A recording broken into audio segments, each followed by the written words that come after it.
क्रम की संवित का नाम काल है। समझ में आया?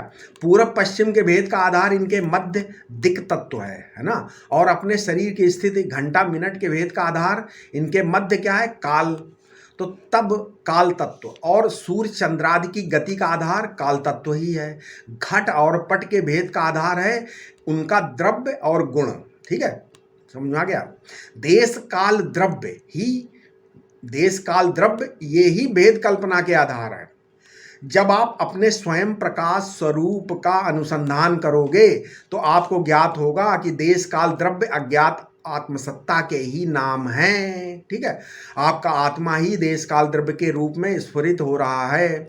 इस अधिष्ठान का ज्ञान होने पर इनके आधार पर कल्पित किए गए अंशांशी भाव मिथ्या निश्चित हो जाएंगे। प्रत्यय के देश काल द्रव्य और इनके दिखने में जो एक अदृश्य देश काल द्रव्य का बीज है वो सब कट जाएंगे। जो बीज वो चैतन्य नहीं है और जो चैतन्य है वो बीज नहीं हो सकता, क्योंकि बीज परिणामी है और चैतन्य परिणाम का साक्षी है। समझे? तो परमात्मा में न अंश है और न विषयत्व है।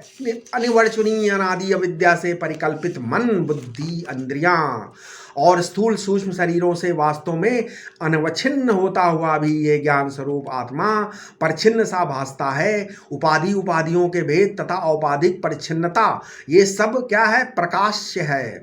स्वयं प्रकाश आत्मा के साथ इनका क्या संबंध होगा? यही कि जो प्रकाश्य है वो बाधित भासमान है और जो प्रकाशक है वो अबाधित भासमान है। समझ में आया?